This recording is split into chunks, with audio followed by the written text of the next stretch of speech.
Adien Lewis. I'm a singer, songwriter, producer. I've been really lucky to be welcomed into the K-pop world. I've been a big fan of K-pop for as far as I can remember. My biggest songs are in K-pop. I met my manager who helped me write Move for Taemin, and that was my first big K-pop song. And that was probably my first like real entry into the music industry where I felt like I was a professional. Always setting fires on a bad views.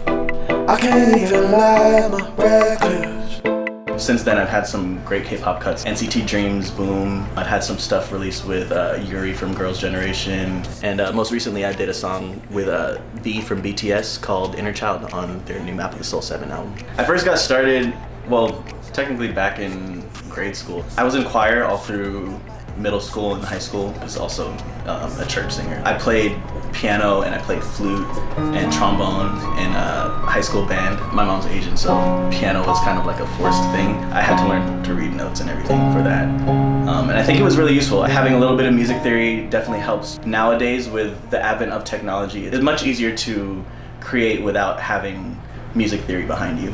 Fast forward from high school, I started making YouTube covers in college, and they got really popular, and artists started flying me out to LA to make music for them. The shift was kind of hard to pinpoint, actually. I think you do something as an independent for such a long time, the line starts to get blurred. So the real shift actually happened when I first got my label cut, because I had been making songs for YouTube artists for years before I actually got like with a label.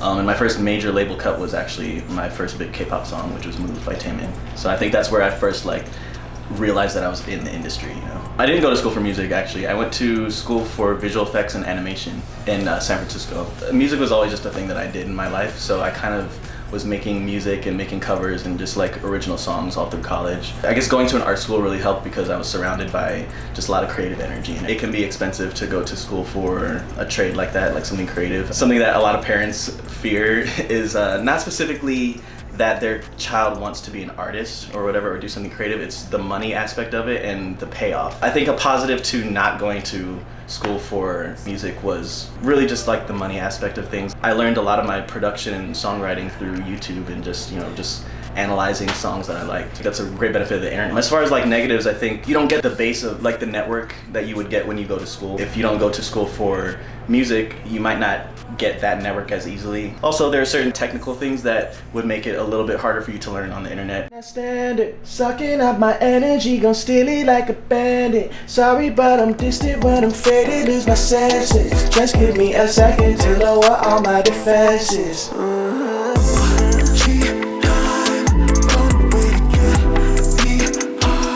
I think a lot of my influences had a lot to do with the way my voice sounds now. Growing up, I was a really big fan of, obviously, like, you know, Michael Jackson and Prince and those types, you know, the OG 80s artists. When it comes to like my actual voice and sound, there's an artist called Imogen Heap, and she's a British experimental pop artist. She does a lot of electronic type stuff too, and she's a producer. She has a very like soft tone, like a very sultry kind of like airy tone to her voice. When I kind of had like a binge on Imogen Heap, where I was just listening to a lot of her old stuff that I used to listen to in high school, I realized that I got a lot of my vocal inflection and performance from her. I usually start with chords. I try to start with a vibe just in general. I think the vibe is what usually brings everything together. You know, if I can't come up with a really cool chord progression, then I'll start with drums and kind of build around that. It usually starts with a general idea or a concept, and then I kind of build out from there. Lyrically, I pull from different places. I pull from my life, I pull from my friends' lives, I pull from whatever's going on in the world right now. If it's a song for somebody else, an artist or a label is doing a pitch or something like that, I'll start with the brief that they send. The label will send a brief sheet every month or so where they have a list of the projects that they have currently going on and what artists are looking for, what type of tracks.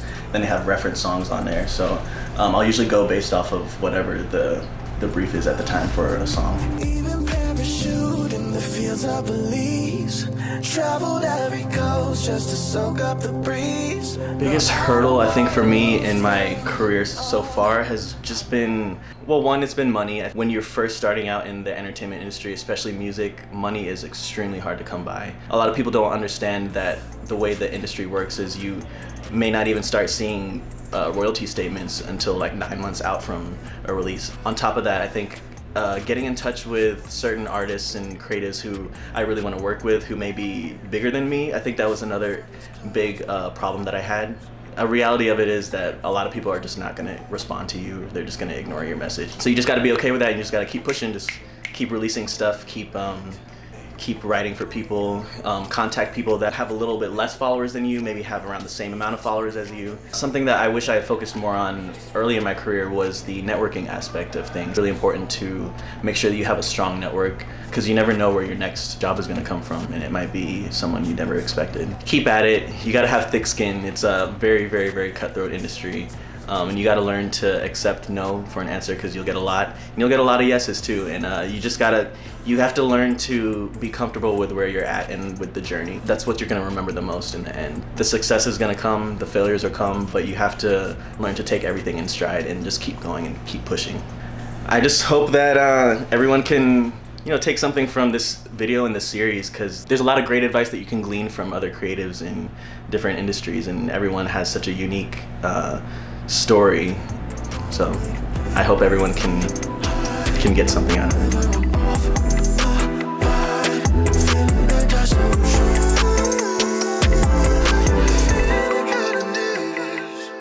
Hey guys, thank you so much for checking out episode 4 of Stay Creative. I was so happy to film today with Adien Lewis, and he's just going to share some of his social media so you can check out his music. So you can find me on all social networks. Spotify is ADN, just the letters ADN. Instagram, YouTube, Twitter, they're all Adien Lewis. I hope you enjoyed this video. Be sure to like and subscribe. Turn on your post notifications to see when the next episode is up. Till next time, stay creative. I'm just gonna do the outro, what I normally do. How do I look? Does my hair look stupid? you were in the midst of saying yes. I also have to stop putting on this hey guys! I talk so high in the outros, I'm like, ugh. I'm try to look thin, That quarantine 15, Chin up. Chin up. Check me out on socials, sorry. Having so much fun. What was that? I gave the wrong. Yeah. Just kidding. Okay. I was like, are you saying yes or no? Blooper reel.